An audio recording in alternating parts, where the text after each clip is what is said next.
ছাত্র ছাত্রীদের অত্যধিক উৎসাহ ও অনুপ্রাণিত করতে বিশেষ পদক্ষেপ।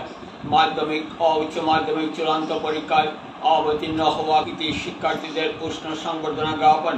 বিদ্যাভারতী অখিল ভারতীয় শিক্ষা সংস্থান অন্তর্ভুক্ত শিক্ষা বিকাশ পরিষদ দক্ষিণ আসাম কার্যক্রম আয়োজনে বিশেষভাবে উদ্যোগ নেয়। স্থানীয় সরস্বতী উচ্চতর বিদ্যানিকেতন প্রাঙ্গণে আয়োজিত কার্যক্রমে অতিথিদের মূল্যবান বক্তব্যের পর কৃতি শিক্ষার্থীদের উষ্ণ সম্মান জানানো হয়। সামগ্রিক পরিবেশ মিডিয়ার ক্যামেরায় বন্দী।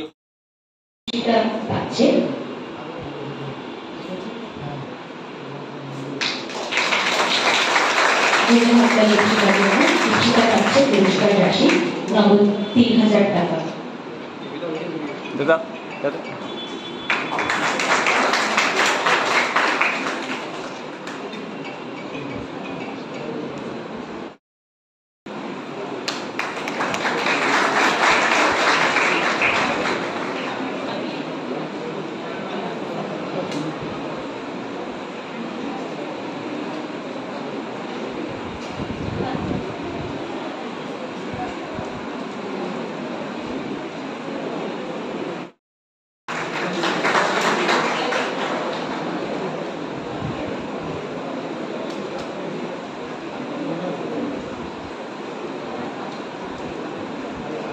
এবারে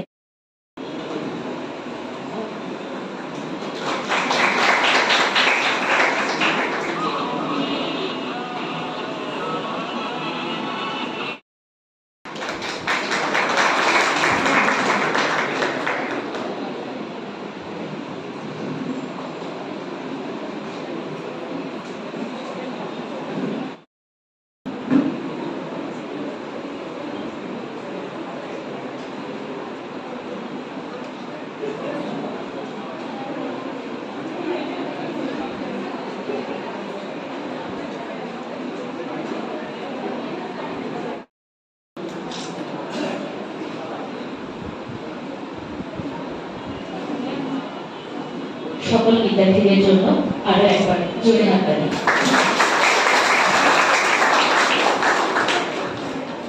এবারে সরস্বতী বিদ্যাকে ধন্যবাদ জানাই এই জন্য যে এত সুন্দর একটা অনুষ্ঠানে আমাকে আমন্ত্রণ করার জন্য। এই অনুষ্ঠানটা প্রত্যেক স্কুলে করা দরকার, বাচ্চাদের উৎসাহিত করা দরকার। কেননা এই উৎসাহে ওরা হয়তো আরো অনেক এগিয়ে যাবে। তো আজকে যারা ম্যাট্রিক এবং হায়ার সেকেন্ডারিতে সম্বর্ধনা পাবেন তাদেরকে আমার শুভেচ্ছা থাকলো। আর এক সঙ্গে সঙ্গে একটা উপদেশও থাকলো, আজকালকের যুগটা অনেক কম্পিটিটিভ যুগ। আমরা যে জায়গায় আছি অনেক পিছনে আছি, ভারতবর্ষটা অনেক এগিয়ে, সুতরাং আমাদের যুদ্ধ করতে হবে। সেখানে যুদ্ধে ত্রুটি করতে চলবে না। সঙ্গে সঙ্গে আমার পূর্ববর্তী বক্তা খুব সুন্দর বলেছেন, আজকাল দেখা যায় কি ছেলেমেয়েরা বাবা অনেক কষ্ট করে মানুষ করায়, পরবর্তীতে দেখা যায় কি সেটা সেই বাবা অনেক খেয়াল রাখে। সুতরাং তোমাদের কাছে আমার এই কথাটুকু থাকলো, যাতে ভবিষ্যতে তোমরা যতই বড় হও, কারণ এইসব যে আমি ডিস্ট্রিক্টের অনেক স্কুলে গিয়েছি, কিন্তু সরস্বতী স্কুলে যখন যাই এই স্কুলের প্রতি আমার একটা শ্রদ্ধা লাগে। কেননা ভারতীয় যে সংস্কৃতি সেই সংস্কৃতিটা ওনারা ধরে রেখেছে। তোমরা শুরুতেই যখন সেই সংস্কৃতিটা পেয়ে গেছো, আশা করি সেটা তোমরা ছাড়বে না।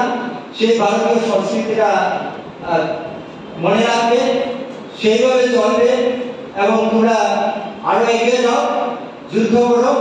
সুতরাং যুদ্ধ না করলে, ভালো করে পড়াশোনা না করলে আজকাল যে কম্পিটিটিভ এক্সাম চলছে সেই এক্সামে এগোতে পারবে না। সুতরাং তোমরা ভালো করে পড়াশোনা করো আর প্রকৃত মানুষ হও। সবাই পড়াশোনা করছে, বড় বড় চাকরি করছে, কিন্তু সবাই মানুষ হতে পারছে না। সুতরাং তোমরা প্রকৃত মানুষ হবে, সেই কথাটুকু বলে তোমাদেরকে আমার শুভেচ্ছা জানিয়ে আমার বক্তব্য। দুই বক্তা খুব সুন্দরভাবে করেছেন, যেটা বিদ্যার্থীদের জন্য উপযোগী, যে আমরা শুধু সম্বর্ধনা পেয়ে সেই সম্বর্ধনা জোয়ারে গা ভাসিয়ে দেব না, এবং অতিরিক্ত কোনো কিছুই ভালো নয়। সম্বর্ধনা পাচ্ছি ঠিক আছে, সেটা আমাদের পাওয়ার অধিকার রয়েছে, এবং যারা দিচ্ছেন তাদেরও দেওয়ার একটা অধিকার রয়েছে, কিন্তু তাই বলে যে আমরা সেই সম্বর্ধনা জোয়ারে দেশে ভবিষ্যতের কথা ভাবলাম না, সেটা যেন না হয়। আমাদেরকে আরো এগিয়ে যেতে হবে, অনেক সুন্দরভাবে আরো শিক্ষা অর্জন করতে লাগবে, সাফল্যমণ্ডিত হতে লাগবে। এবং আমার পূর্ববর্তী বক্তা খুব সুন্দরভাবে বলেছেন যে শুধু লেখাপড়া করলেই হবে না, যে নিজেকে মানুষ হিসাবে তুলে ধরতে লাগবে, মানুষ হিসাবে প্রতিষ্ঠিত করতে লাগবে। এই কথাটা বরাবরের জন্য কিন্তু মাথায় রাখতে লাগবে যে সবাই আমরা শিক্ষিত হই, ডিগ্রি অর্জন করি, কিন্তু পরবর্তী সময় আমাদের দায়িত্বের কথা ভুলে যাই। আমরা শিক্ষকদের সম্মান করি না, মাতা পিতাকে সম্মান করি না, বা অন্যান্য গুরুজনদেরকেও সম্মানের চোখে দেখি না।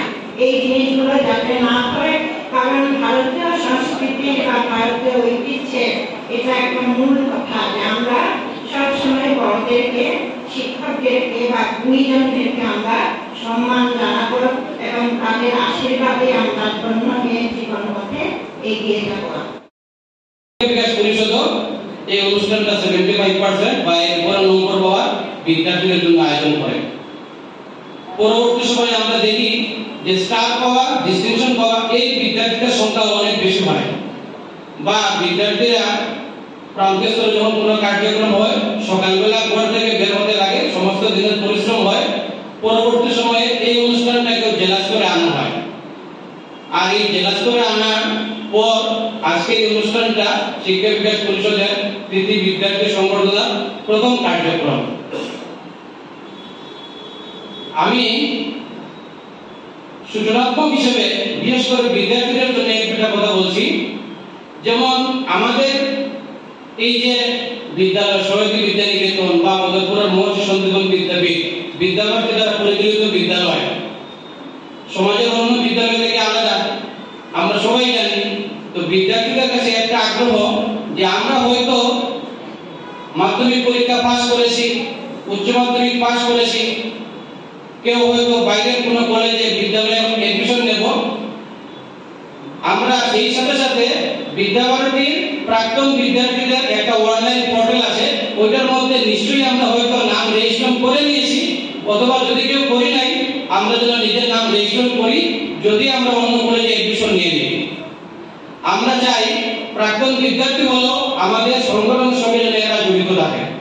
তো আমাদের জন্য এটা গৌরবের বিষয় যে বিদ্যাভারতী ফর্মালি নিয়মিতভাবে 16,000 থেকে বেশি বিদ্যালয় চালায়, তার সঙ্গে 15,000 থেকে বেশি বিদ্যালয় এইরকম ভাবে ইনফর্মাল ওয়েতে চলে, দুইটা মিলে 30,000 এর বেশি। তো বিশ্বের মধ্যে সবচাইতে বেসরকারি ক্ষেত্রে বড় শিক্ষা সংগঠন, তার সাথে সাথে যারা প্রাক্তন বিদ্যার্থী এদের যে অ্যালুমনি, এইটাও বর্তমানে 2-3 বছর আগে পৃথিবীর মধ্যে সবচাইতে বড় সংগঠন রূপ ধারণ করেছে। তো যদি আমরা বাইরে কোনো কলেজে ভর্তি হই, আমরা যেন অ্যালুমনি হিসেবে থাকি, যেটা অ্যালুমনিটাও কিন্তু বিদ্যাভারতীর পৃথিবীর মধ্যে সবচাইতে বড় অ্যালুমনি।